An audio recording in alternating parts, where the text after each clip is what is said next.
జాగ్రత్త, నా వస్తువులే ముట్టుకోకు. అపవిత్రం చేశావు. గోవిందయ్య గారు, శుద్ధి చేయండి. అపవిత్రం నేను కాదు, మీరే అపవిత్రం చేశారు. మా అమ్మి అలాగే మా అబ్బుకి ఉన్న బంధాన్ని 7 ఏళ్లు గడిచాయి నేను ఇంటికొచ్చి. ఇంతవరకు మీరు నన్ను మీ మనవరాలిగా స్వీకరించలేదు. మీరు తలుచుకుంటే నన్ను ఎప్పుడో ఇంటి నుంచి బయట గెంటేసి ఉండేవారు. ఇక ఈరోజు పార్టీ గురించి అయితే నేను అబ్బుతో ఫోన్ చేసి మాట్లాడాను. ఆయనకి ఎలాంటి ప్రాబ్లం లేనప్పుడు మరి మీకెందుకు ప్రాబ్లం నానమ్మా? నానమ్మ కాదు, నేను మీ నానమ్మని కాదు. చెప్తే అర్థం కాదా నీకు? ఏం చెయ్యాలి నేను? నా నిరంజన్కి పూర్తిగా మతిపోయింది. నువ్వు వాణ్ణి ఏం చేశావో తెలియడం లేదు. ఎప్పుడు నీ మాటే వింటున్నాడు. జోయా జోయా జోయా, అబ్బు అబ్బు అబ్బు.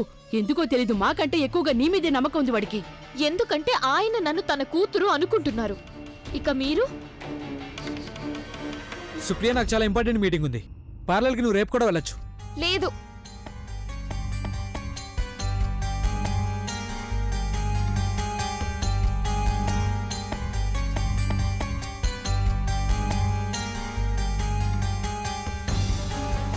నేను ఈ రోజే పార్లర్కి వెళ్ళాలి. కిట్టి పార్టీ ఉంది, నేను రెడీ అవ్వాలి. Are you serious?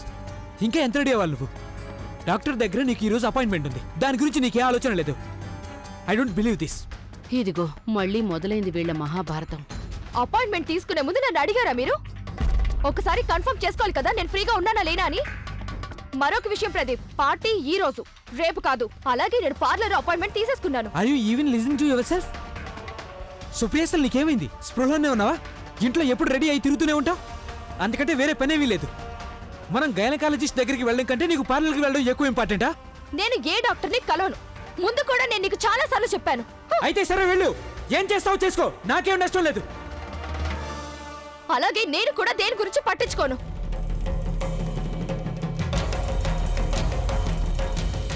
అవును మిస్టర్ సింగ్, నేను మీ ఫైల్స్ అన్ని తీసుకొస్తున్నాను.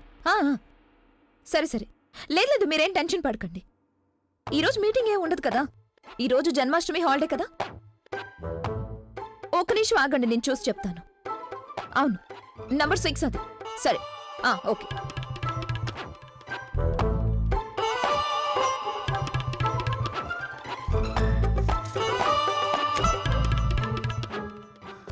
ఏమైంది?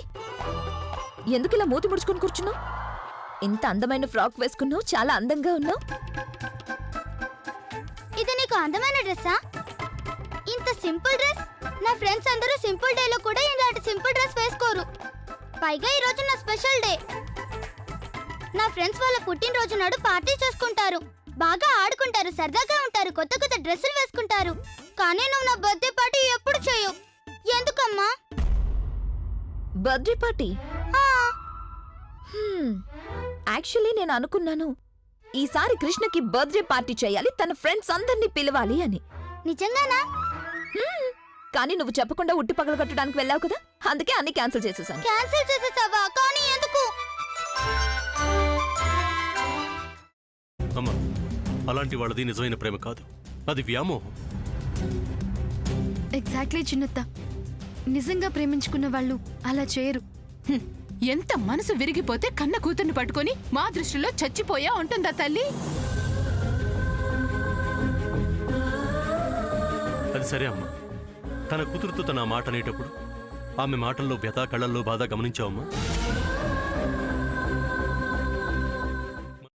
పెద్దబాబుకు బర్త్డే విషెస్ చెప్పు కూడా వెళ్ళాం కదా.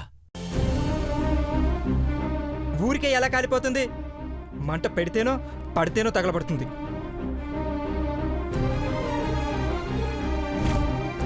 కరెక్ట్ చిన్నబాబు, నీకొచ్చినట్టే నాకు డౌట్ వచ్చింది. పార్వతే షర్టును తగలబెట్టిందనుకుంటా.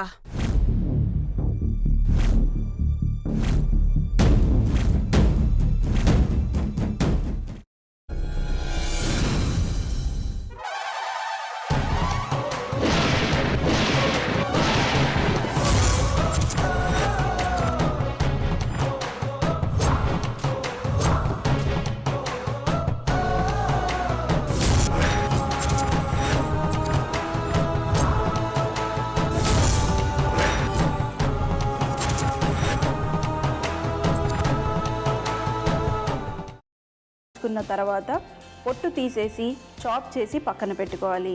ఒక ప్యాన్లో కొద్దిగా నూనె వేడి చేసి అందులో ఆవాలు, మినప్పప్పు, శనగపప్పు, కరివేపాకు, సన్నగా తరిగి పెట్టుకున్న ఉల్లిపాయలు వేసుకుని 1 నిమిషం పాటు వేయించుకోవాలి. ఆ తర్వాత కాల్చి కట్ చేసి పెట్టుకున్న వంకాయని కూడా అందులో వేసుకుని బాగా మిక్స్ చేసి బౌల్లోకి ట్రాన్స్ఫర్ చేసుకుని అందులో తగినంత చిక్కటి పెరుగు లేదా పల్చటి పెరుగు వేసుకుని మిక్స్ చేసి అన్నంతో కానివ్వండి, చపాతీతో కానివ్వండి సర్వ్ చేసినా చాలా బాగుంటుంది.